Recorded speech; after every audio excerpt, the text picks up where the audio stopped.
Sono i favolosi anni 60, la vita scorre tranquilla ed il lavoro in miniera promette bene per il futuro. Papa Giovanni XXIII benedice il nostro operato ed i Beatles pubblicano il loro primo 45 giri. Insomma, tutto sembra andare per il verso giusto. Ed anche se Marilyn Monroe viene trovata morta nella sua camera da letto a Los Angeles, noi, con non poco dispiacere, continuiamo la nostra dignitosa esistenza in questa terra.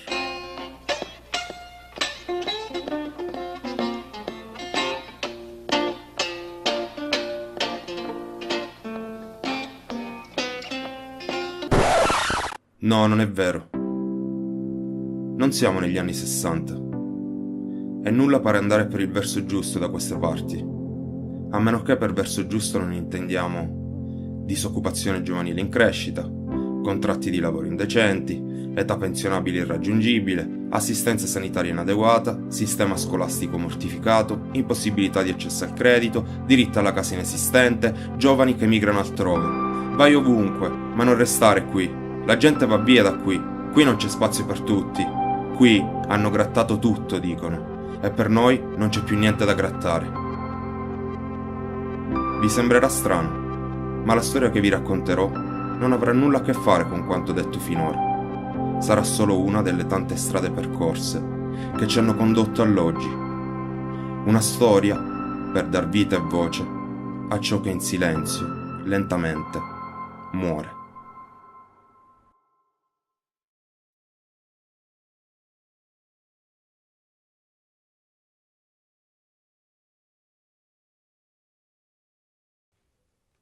Questo era un tedesco, l'altre erano tutte qua, ce n'erano alcune di Piazza Marina, questa era di Enna, questa era di Enna, questa era Piazza Marina e anche questa. E qua c'è la muratura che facevano la muratura, vedete? Si vede? E questo bianco di qua, che c'è la piattaforma, qua, che si vede anche la piattaforma. E dietro c'è il sale bianco, vedete come è tutto massiccio, il sale bianco. Vedete? Prima faceva l'ortolano e poi siccome era mezzadria, e mezzadria non rimaneva niente, perché togliendo le spese, togliendo diciamo tutto quelle operaie che abbiamo, operaie pure. E allora noi arriviamo sempre sotto di anno a anno e non rimaneva mai niente per dire, diceva un cumuletto che poi erano io giovanotto, mio fratello pure, e c'erano mie sorelle, si dovevano casare, sposare, e non potevamo fare niente, sempre diciamo come dice la parola maestra Nicola con una forma, capito? E allora se mio padre, dico, me ne vado ora a Pasquasia, avevo parlato a uno che era la Pasquasia, e dice, vieni che ci parliamo di l'imperatore, e così che sono entrato a lavorare a Pasquasia. Io disoccupato, non facevo un giro, facevano un giro. Venga per la macchina e ne siamo andati al Borgo Cascino. Borgo Cascino è di fronte di Pasquasia. A Pasquasia c'era un polverone come tu non ricordi, non c'ero nei tempi dei bombardamenti, tutto fumo, polvere, cose. E io ho detto a quello con la macchina che mi portava, che cosa c'era di fronte? E dice, stanno fanno un piazzale. Stanno fanno un piazzale, e sul piazzale nel sul deserto, era un deserto, che ne a fare? Dice, per sentirlo dire, ci devono fare i pozzi. Andiamo a vedere. Siamo andati a vedere, arrivata a un certo punto c'era un guardiano, di qua dice non si passa. Non si passa perché ci sono troppo in mezzo, trattora, ruspe, era un deserto, dovevano far diventare posto di miniere. E ci ha detto al mio compagno, tu vattene via, io resto qua. E tu, io quando mi stufo, scendo che c'è l'autobus che viene da Caltanissetta e me ne chiaro. Spogliatoio ingegnere, era l'inizio dei lavori, mi sono spogliato così, sono messo un pezzo di carta per terra per coprire i indumenti e siamo cominciati a lavorare. Mentre lavoravo è venuto un ingegnere, che era un ingegnere della direzione. Allora quella direzione si chiamava, era la Mount Edison, la Trinacria. E allora per terra c'era un tubo flessibile di gomma con in punta un rubinetto per poter sbagnare l'acqua. Io ho preso subito il flessibile, l'ho tirato fuori. Nel modo di tirare il flessibile, nella punta c'era la levetta del rubinetto, si è aperta un pochettino e si è schizzato nei pantaloni. E questo mi ha detto, cretino, hai visto cosa hai fatto? Beh, allora io giustamente me l'ho presa.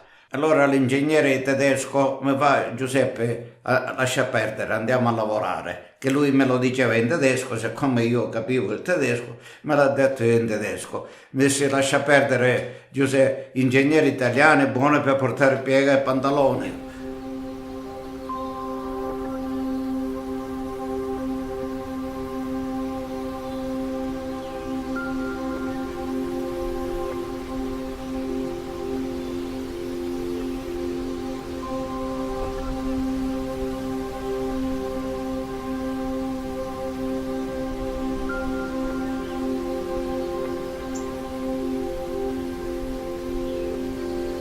Pasquasia nasce per errore, mi dicono. La stima dei carotaggi effettuati danno un quantitativo di carnellite e silvite che si rivelerà presto insufficiente. 60 milioni di metri cubi quelli stimati, 6 milioni quelli effettivamente estratti. La Trinacria SpA è destinata a morire nel giro di qualche anno. Questo contratto com'era? L'avevano dato ai tedeschi.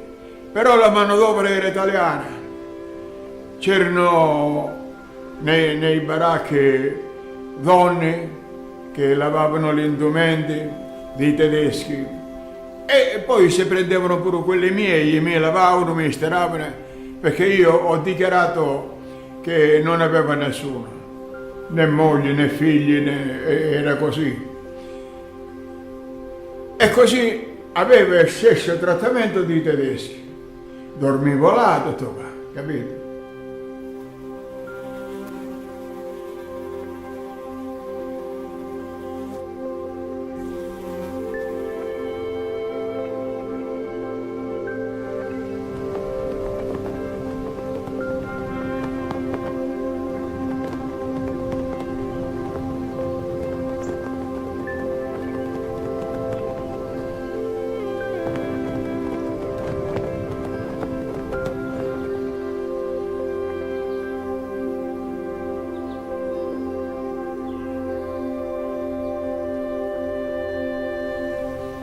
Nel 1968 sono già passati 9 anni dall'inizio dei lavori e la miniera passa dalla Trinacria SpA all'Industria Sali Potassici e Affini.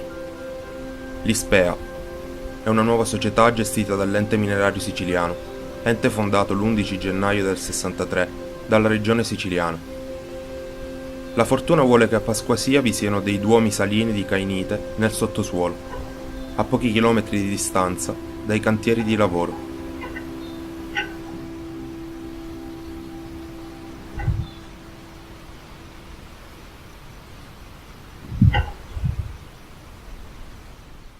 Questo è il magazzino dove andava il prodotto finito,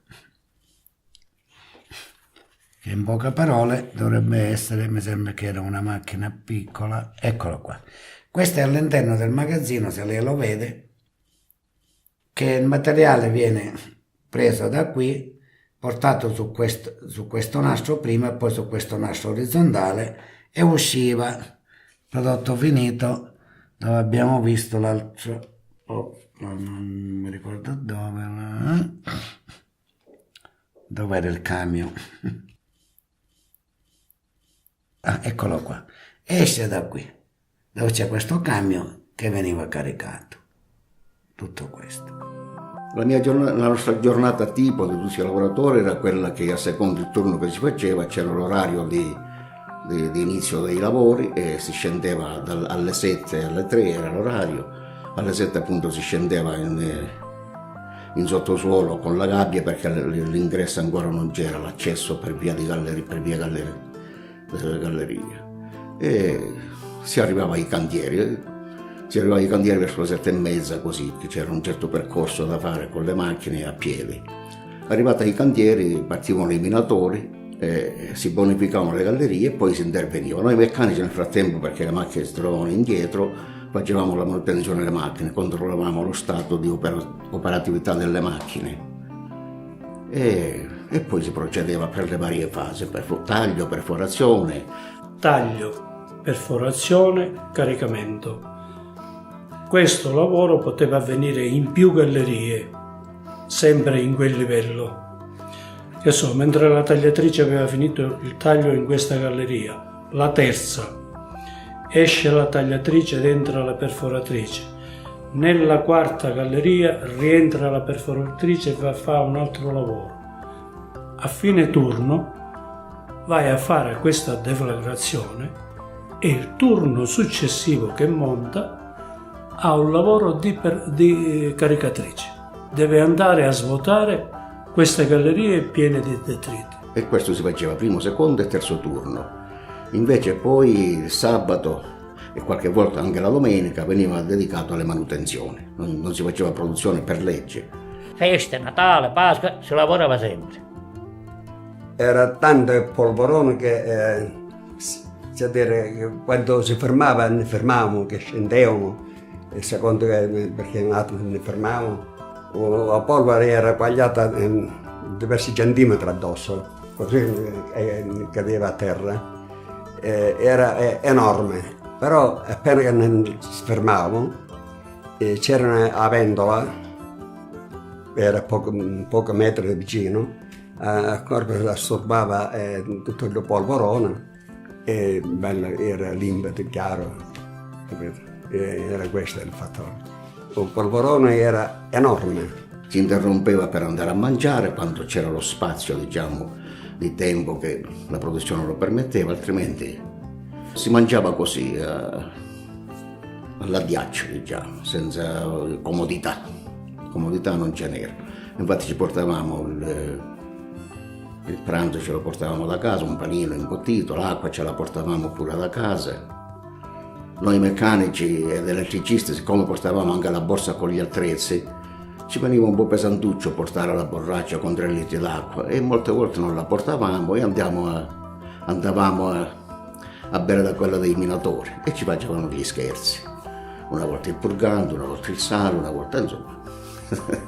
Succedeva anche questo, Si svitava la lampada, si spegnevano tutte le lampade che avevamo nell'ermetto, compresa quella con cui si voleva fare lo scherzo, e si iniziava a parlare ad alta voce per farlo svegliare. No, passami questa borraccia. No, te che sto qua. Allora questa persona che si sveglia e improvvisamente non vede luce, non vede niente. E te questa cosa, Mogio, però io non c'è mio. Quindi la paura totale. E quando si capiva che lo scherzo si era fatto un po' pesante perché la persona non riusciva a comprendere, allora immediatamente si accendevano le luci e lì c'erano i battesimi. Io ricevevo guardatacco, un bicciotto di bella rosa e ci mise lo sale. Quando chiedo spedire di fare sul bagno, io andavo a sto petto. Io un guardatacco, tac. E ci abbracciava perché la scella brucia lo sale e ridevamo. Così passammo un tempo per ridere. Poi ero talmente abituato ad andare giù nella miniera che io fuori non ci volevo stare più, perché mi passava la giornata meglio, che sapevo quello che dovevo fare, dove dovevo andare, quello. Perciò quando qualche volta restavo fuori, la giornata mi sembrava lunga.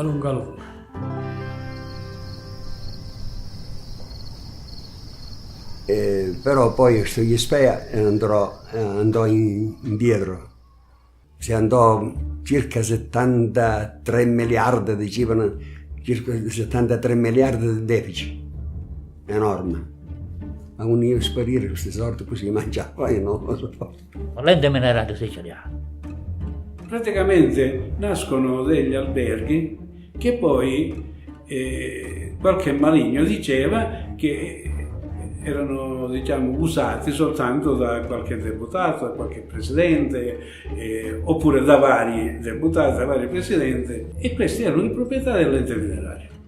Poi ci sono le terme, le cereali, insomma, gestiva tante cose l'ente minerario, fino al punto che con le miniere non aveva niente a che fare. Graziano Verzotto, presidente dell'ente minerario siciliano. È un personaggio enigmatico. Approdato in Sicilia nel 1955, inviato da Fanfani per normalizzare la DC siracusana, diventa segretario regionale e poi senatore. Segue da vicino gli interessi del suo amico Enrico Mattei, in qualità di dirigente ENI, ed assume successivamente la carica di presidente dell'ente minerario siciliano. Insomma, è un uomo che macina potere come pochi. Nel 62 è l'ultimo a salutare il presidente dell'ENI Enrico Mattei prima del suo volo fatale Catania-Milano. L'anno dopo è testimone alle nozze di Giuseppe Di Cristina, capomafia della provincia di Caltanissetta. Nel 67 lascia l'ENI ed approda alla presidenza dell'ente minerario siciliano. Verzotto e gli altri dirigenti dell'ente sono già da anni sotto accusa per incapacità manageriale. Nel periodo che va dal 1970 al 1977 si calcola una perdita per l'ente di 54 miliardi di lire, perdita che grava per lo più sulla regione siciliana. È il 1975 quando esplode lo scandalo, fondi neri, interesse privato, peculato. Su Verzotto e il suo staff si accumulano ben 16 processi. Molti finiscono con un nulla di fatto, ma per uno, a Milano, la sentenza è di 4 anni.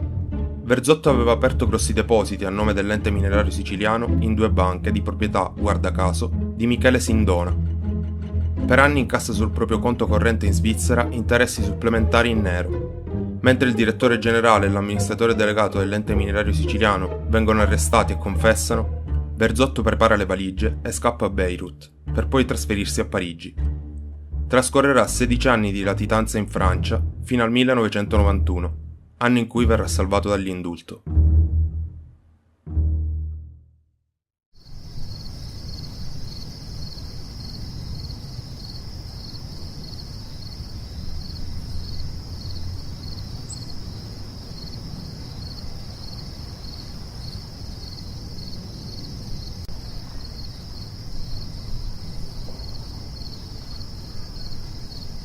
Il periodo di gestione in Spea era sempre un periodo molto, come si dice, molto pieno di contraddizioni. Cioè nel senso che molte volte non si pagavano le persone, c'erano sempre fermi, c'era un po' di caos dal punto di vista produttivo, c'era un'organizzazione.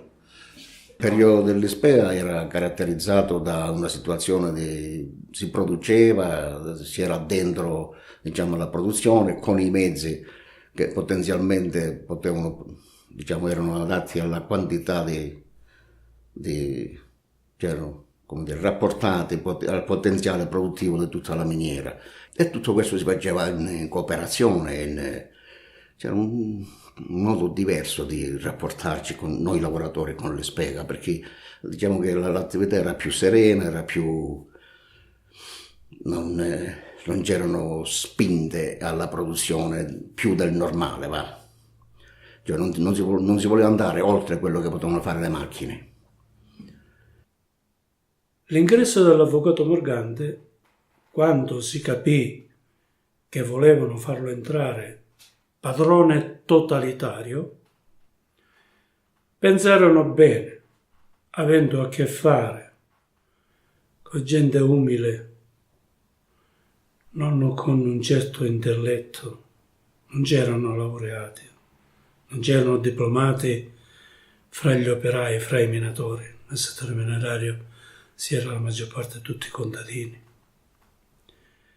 Quindi pensarono bene di fargli capire che c'era una manifestazione a Roma, che la nostra presenza sarebbe servita a chiudere le porte in faccia all'avvocato Morgante, perché ci dissero che se veniva l'avvocato Morgante ci avrebbe buttato fuori, e quindi la gente corse a questa manifestazione. Ci precipitammo.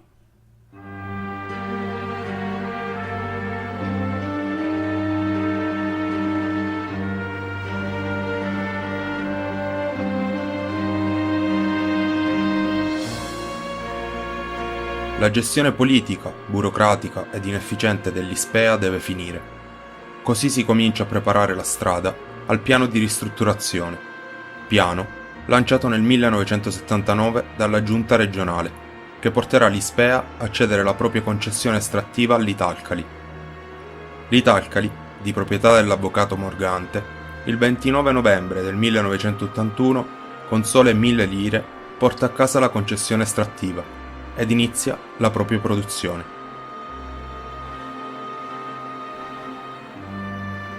La manifestazione a Roma, per via politica e sindacale, era quella di dare il benvenuto all'avvocato Morgante a Pasquasia. Quando poi l'avvocato Morgante ha preso possesso di Pasquasia, ha iniziato a fare un po' i conti. Troppo personale per poco lavoro. Iniziò a trarre a fare i conti. Un gruppo gioia: se lavora la tagliatrice non mi lavora la perforatrice, se lavora la perforatrice non mi lavora il carro, quindi è composta da 5 persone, può andare avanti con 3. Caricatrice, 2 carri, finisce, va fuori a battaglia. E va bene, come pazzi. Però quando è venuto Morgante, io sono rimasto deluso dei sistemi di coltivazione che si erano dentro la miniera, perché prima noi si facevano le gallerie di tracciamento, poi quando si arrivava all'ultimo, che si arrivava al tetto di minerale, che finiva in minerale, allora si cominciava a fare, allora si lasciava questa e si faceva un'altra galleria parallela. Quando si completavano tutti si cominciava a fare la coltivazione dell'ultima traversa che si faceva. E di dietro avevamo sempre le norme di sicurezza, perché era pieno, la miniera non era sfruttata e si stava più sicuri. Quando è arrivato il signor Morgante per la premura di tirare fuori sale, allora si cominciava a fare questa galleria e si cominciava a sfruttare, e più avanti si faceva sempre ancora la ricerca. Allora ho detto, questo è un lavoro fuori dall'arte mineraria, perché l'arte mineraria non ci insegna questo, l'arte mineraria insegna, a me alla scuola hanno insegnato che dobbiamo andare con le spalle sicure di dietro e dobbiamo stare tranquilli. E diciamo che il classico gioco del bastone e carota. Da un lato c'erano incentivi economici per chi produceva. Iniziò ad allargire soldi a tutti. Premio di produttività, premio di... qualsiasi premio veniva dato, purché si correva. Allora, per correre, trascuri qualcosa. E guardi, magari anziché guardare con tutti e 2 occhi la galleria, la guardi con un occhio, vabbè, può andare. E da lì, nel periodo Morgante, sono successi tanti infortuni. Non prima di Morgante, nel periodo di Morgante. Ogni volta che noi accusavamo un certo disagio fisico veniva interpretato come un pretestuoso, cosa non vera, perché noi avevamo le stesse responsabilità, la stessa coscienza che aveva un caposquadra. Forse un caposquadra ne aveva di meno di un altro lavoratore, perché ambivano a fare i caposquadre per avere un lavoro più leggero, più all'aria, più lontanino. Era ogni motivo nostro di di cercare la sicurezza, di cercare che si rendeva non capivano questa gentaglia che si rendeva di più. Uno più comodo è il lavoro, più si rende. Cioè, per loro rendere significava che l'operaio doveva soffrire. Se l'operaio aveva sofferto, allora si era fatto il possibile per rendere. Una mentalità non proprio imprenditoriale, diciamo. Fecero la lista nera, che le mandarono quella di Enna, provincia, e mandarono a Corvello, e quello di Agrigento, provincia di Agrigento, Caltanissetta, le mandarono, che sappia, a Boscopale, non ricordo altre miniere che aveva Morgandola. Le danneggiare forte, in sostanza, il danneggiare. Con questa mossa l'avvocato Morgante toglie ben 22 persone, me compreso, come mele marce, come quelle persone che non avevano voglia di lavorare. Io oggi, ancora oggi, a distanza del 1991 che sono uscito fuori da Corvillo, quando si è chiusa, sono rimasto l'unico sorvegliante a chiusura delle miniere di Corvillo, di Bosco Palo Alta, Bosco Palo Bassa. Mi posso vantare di non essere stato una mela marcia, di fare parte a quel gruppo, ma io ero la mela marcia non per il lavoro, ma perché se tu in uno stato di libertà non puoi esprimere il tuo parere, non puoi chiamarti i tuoi diritti, le tue ragioni, evidentemente non sei visto bene, ma bensì sei quello che ha le capacità di poter indurre altre persone a fermarsi, a chiedere i propri diritti nella congruità di ciò che stai chiedendo. Io non posso andare a chiedere questa sedia che non mi spetta, ma se questa sedia fa parte di questo lavoro che io sto facendo, io la voglio. Perché devi tenertela?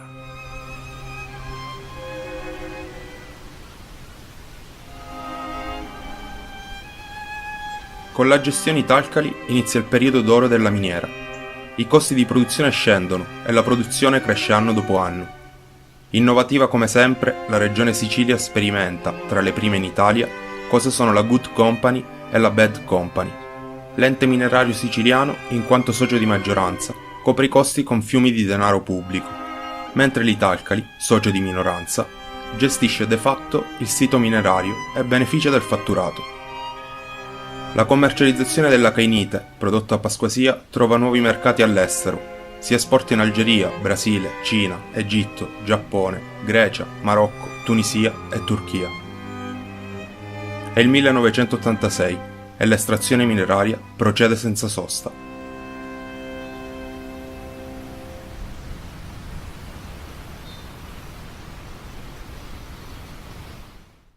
Le conseguenze del disastro nella centrale nucleare di Chernobyl in Unione Sovietica concentrano quasi totalmente l'attenzione di tutto il mondo.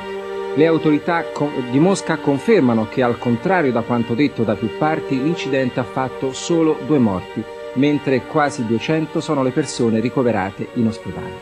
È in questo clima che iniziano gli scavi a Pasquasia per la realizzazione di un laboratorio sotterraneo dell'Enea, Ente Nazionale per l'Energia Atomica.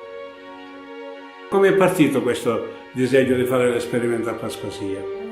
Prima perché hanno visto che c'era un tipo di argilla adatto all'esperimento.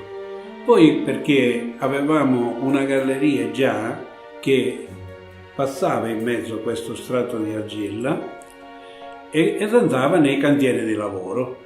Di conseguenza non c'era tanta fatica e tanto spreco di soldi per poter arrivare dove è questo prodotto. E quindi questo ha fatto sì che con una macchinetta, con una piccola escavatrice, si facesse la galleria, poi chiuderla, simulare il calore delle scorie radioattive e vedere se resisteva anche a queste cose. E hanno fatto appunto questa galleria di lunga una sessantina di metri e l'hanno scavata con questa fresa per non incidere, diciamo, sulle proprietà meccaniche della roccia con l'esplosivo. Poi arrivata al fronte, che loro hanno ritenuto opportuno che fosse abbastanza lontano da inquinamenti esterni e cose, hanno fatto questi esperimenti in sito, in loco, diciamo. E gli esperimenti con cui ho assistito, guardavo, li vedevo, hanno fatto dei fori nella roccia di 5 cm per una profondità di 5-6 metri, poi hanno inserito degli elettrodi, delle resistenze elettriche, hanno elevato la temperatura della roccia a 400 gradi e poi hanno esaminato la roccia per vedere se si erano verificate delle modificazioni di carattere meccanico nella roccia. Poi hanno messo del materiale radioattivo, non so cosa, per vedere a che velocità si trasmettesse in questa roccia. Poi i risultati gli esperimenti, diciamo, poi hanno fatto sulla chimica della roccia, sulla meccanica, poi hanno fatto altre cose che io non potevo capire, non capivo. Passavamo di là e quando c'è una porta aperta, una guarda così e se ne va, basta, non vede niente. E lì il senatore Lauria si è fatto la carriera, poverino, con un lucchetto così piccolo, ha chiuso la galleria, è diventato senatore. Una volta uscendo dalla miniera con un mezzo da portare in riparazione, mi sono accorto che c'era un assemblamento di persone davanti ai cancelli, dovevo passare per forza davanti ai cancelli d'uscita della miniera, poi mi sono informato ed c'era Lauria, c'erano rappresentanti della Lega Ambiente, c'erano tanta gente che protestava per la presenza dell'Enea, che già vedevano un sito come... Il disastro di Chernobyl, associato alla notizia della presenza dell'Enea a Pasquasia, è il giusto mix per far presa sulla pancia della popolazione locale. Cominciano i cortei e la manifestazione antinucleare. Sindaci, associazioni ambientaliste e cittadini non vogliono una discarica nucleare in casa. L'Enea è costretta ad anticipare la chiusura del proprio laboratorio. Per questa operazione, conclusasi nel marzo del 1987, l'Enea paga 6 miliardi di lire, anche se la produzione non si arresterà neanche per un'ora. C'è chi esulta per aver evitato il peggio, c'è chi si fregia di meriti e fa carriera politica, e c'è chi continua il suo lavoro in miniera, aspettando che il proprio turno finisca.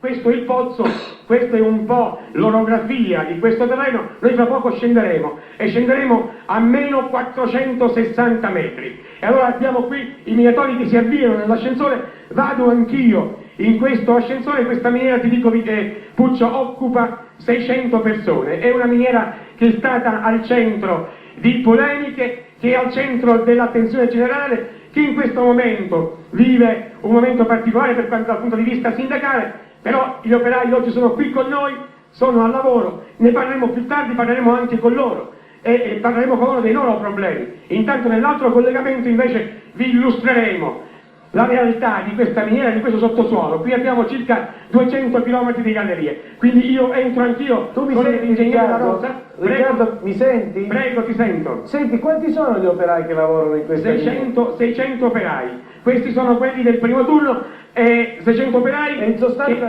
prego. In sostanza dico, sono tutti quelli che lavoravano nelle varie miniere sparse soprattutto in provincia di Enna e di Caltanissetta, no? No, è una minima parte. Ormai gli altri, le miniere di Zopoli sono chiuse, gli altri sono rimasti fuori. Hanno fatto i minatori i primi anni della grande immigrazione, ora svolgono altre attività. Il lavoro in miniera, e voi fra poco lo vedrete, questo lavoro è un lavoro pesantissimo, è un lavoro che si fa anche con sofferenza. Ma probabilmente è l'ultima miniera rimasta in Sicilia, no? È l'ultima miniera rimasta, è l'unica miniera comunque in attività. Non più zolfo, ti ripeto, ma sali potassici, si tira fuori anche il saggemma, però la maggiore produzione è quella che riguarda i sali potassici. Adesso io entro in ascensore, perché qui il turno deve cominciare il lavoro. Voi forse vedrete le prime immagini di questo ascensore che scende, molto suggestivo anche questo. Ecco, già ci sono i minatori dentro, allora ci vedremo tra poco. All'altro collegamento puoi lasciare le immagini un attimo, se abbiamo tempo, in chroma key,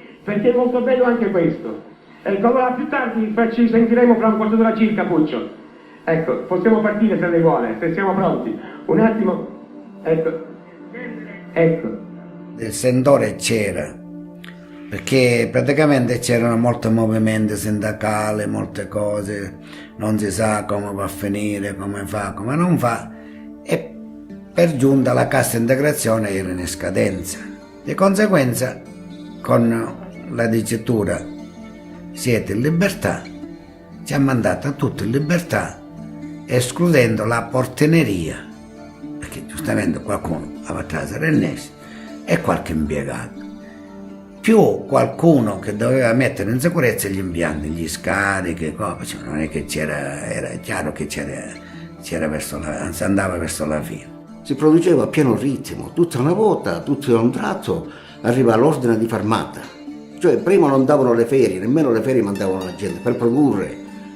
La cosa strana che io ricordo a malincuore è che la miniera si chiude quando si raggiunge il maggior traguardo produttivo degli ultimi 10 anni.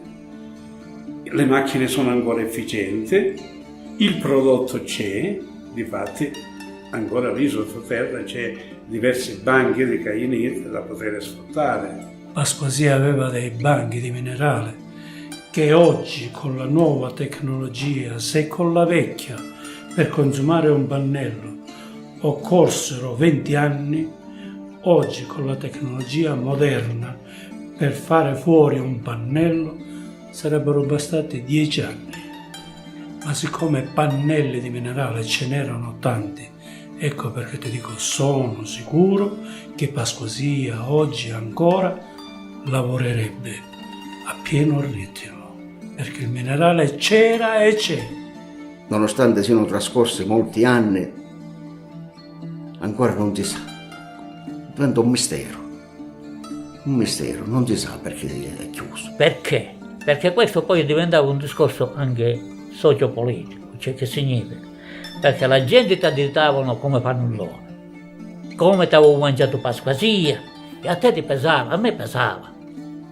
Cioè, perché io il mio dovere l'ho fatto sempre. Cioè, questo mi dava fastidio. I soldi quando guadagnano, quando vi dà, cioè, e diventava. E abbiamo fatto tutte le cose che si dovevano fare. Abbiamo occupato la miniera, poi siamo andati a Palermo tantissime volte, abbiamo occupato l'autostrada, abbiamo occupato l'assessorato all'industria, abbiamo fatto anche a Palermo, abbiamo occupato le strade. Il 27 luglio 1992 l'azienda serra i cancelli. Dal giacimento minerario di circa 160 milioni di metri cubi di cainite è stato estratto un po' più della metà.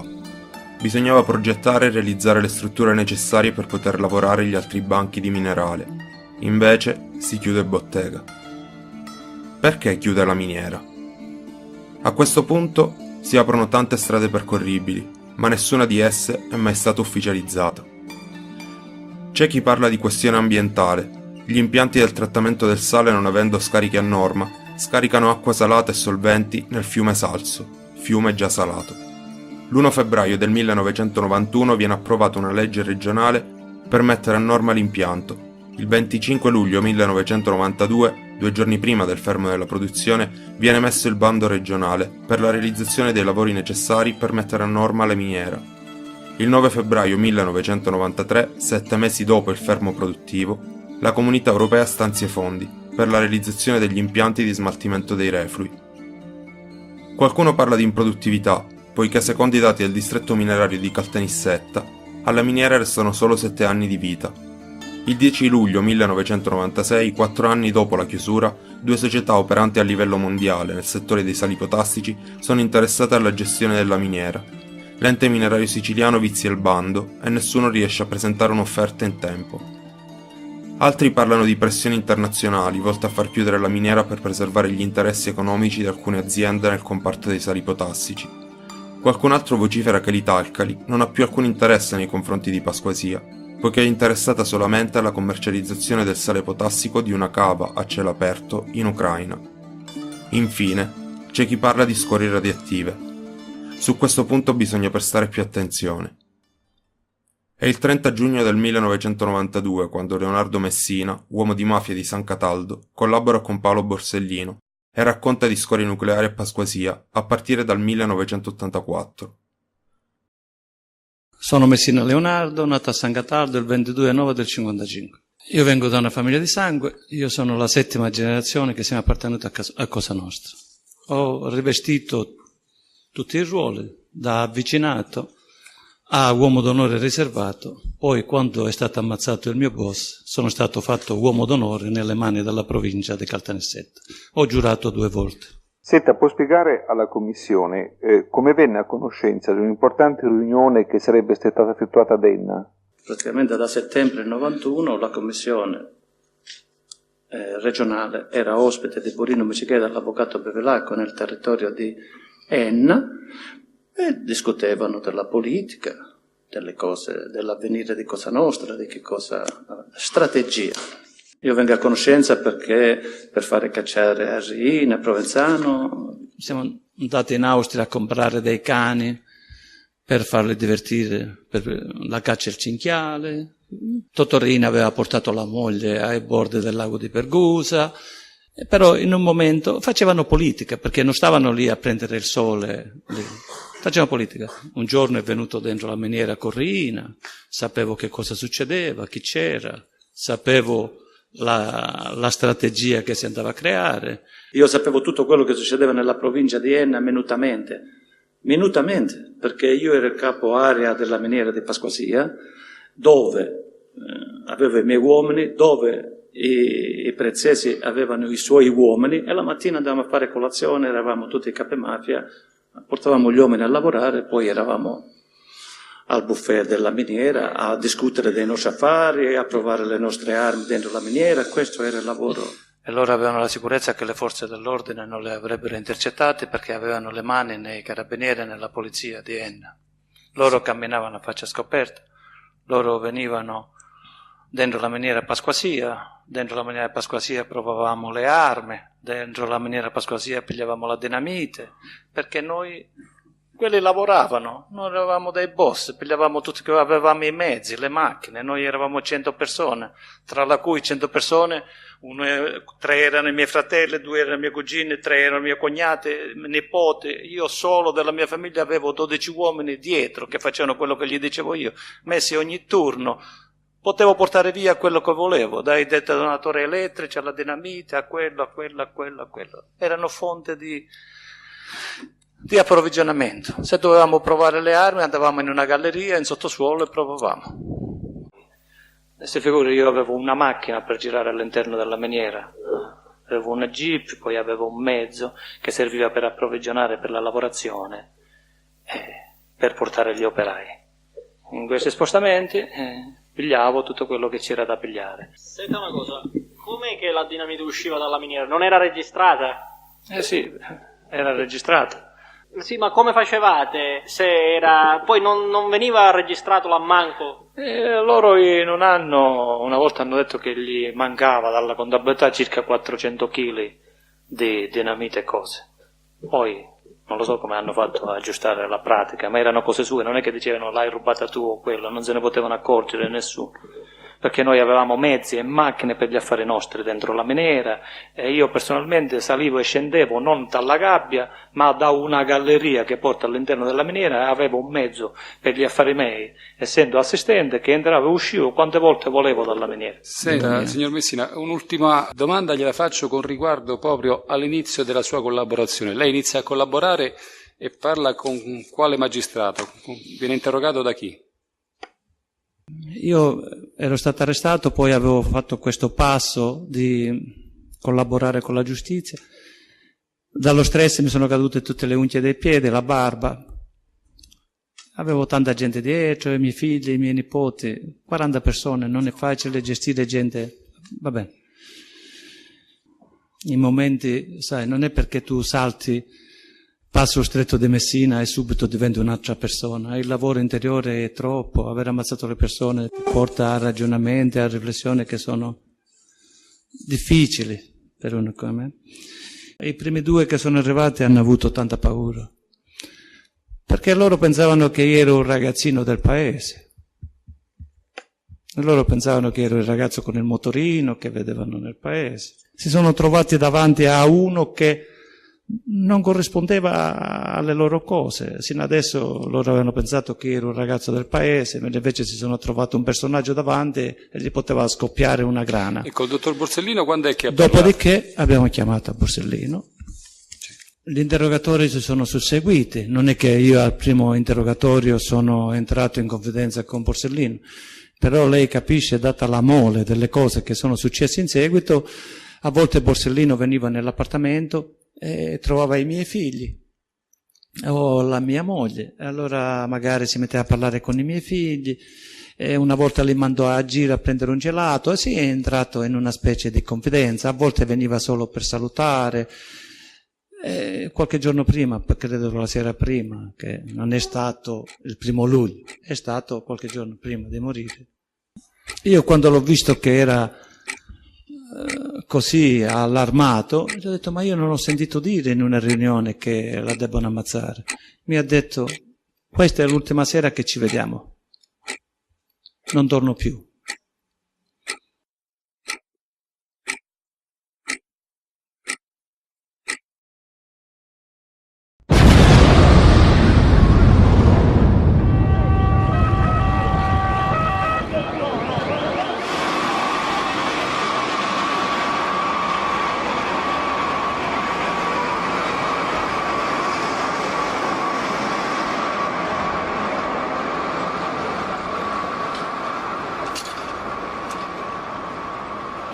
Le sue dichiarazioni dopo la strage di Via D'Amelio, 19 luglio 1992, verranno messe in discussione e non sarà più chiaro ricostruire quello che abbia realmente detto o meno.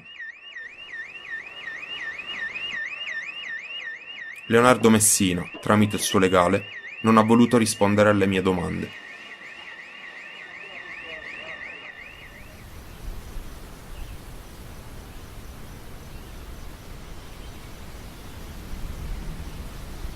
Dopo la chiusura, nel periodo che va dal 1992 al 1999, Pasquasia non ha alcun servizio di vigilanza. In realtà ci sono degli ex lavoratori che si turnano, ma il servizio di vigilanza ufficiale parte l'1 novembre del 1999. Dal 92 al 99 vengono osservati degli strani movimenti notturni, tanto che partono diverse indagini, tra tutte quelle della DDA di Caltanissetta, che nel 1993 esegue un'indagine su dei rifiuti radioattivi a Pasquasia. Ad oggi questa indagine è sotto segreto e nessuno, dopo mesi di telefonate e di mail, ha voluto ricevermi per rilasciare un'intervista. Ma per capire meglio in che periodo ci troviamo e come potevano funzionare le miniere in quegli anni, sono andato a trovare Rosario Sardella, autore insieme a Saul Caia dell'inchiesta Miniere di Stato. Dopo Pasquasia,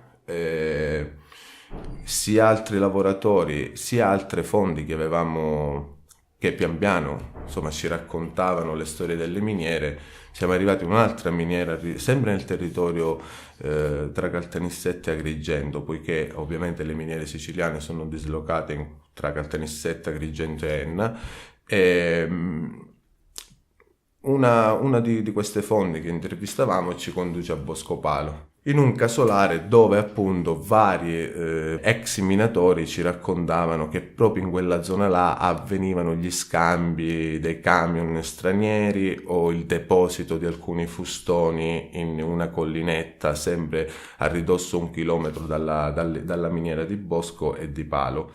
Le persone dipingevano questo casolare come se fosse una base logistica. I camion grandi lasciavano i fustoni là e i camion piccoli li prendevano e li portavano, secondo queste testimonianze, a ridosso della miniera, poiché era veramente vicina alla miniera di Boscopalo.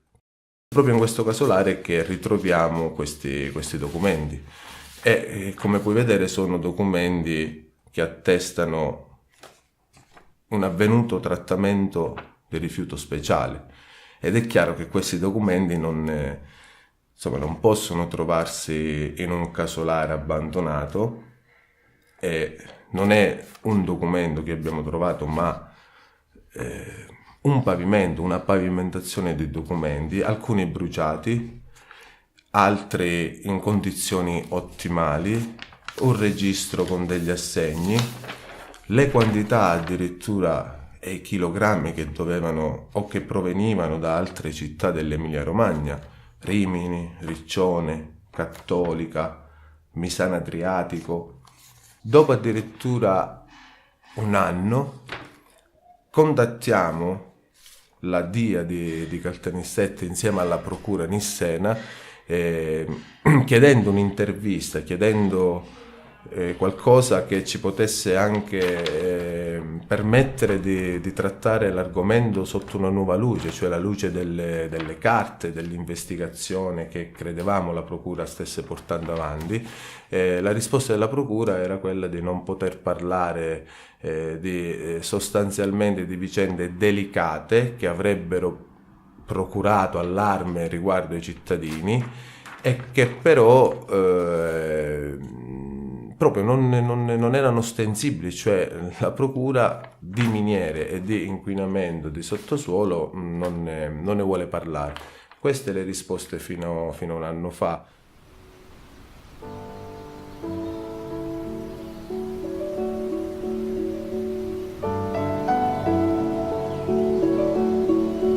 Qualcuno tempo fa diceva che per conoscere la verità su come vanno le cose bisogna andare fuori dalla caverna ed affrontare il dolore che la luce provoca agli occhi, ormai assuefatti all'oscurità. Ed una volta colta la verità e fatta propria, l'amore per la stessa verità avrebbe condotto quello spirito coraggioso a tornare indietro per salvare coloro i quali non avevano mai osato. Nel nostro caso, l'ingresso nella caverna è solo il primo passo per tentare di stabilire dove alberga la verità.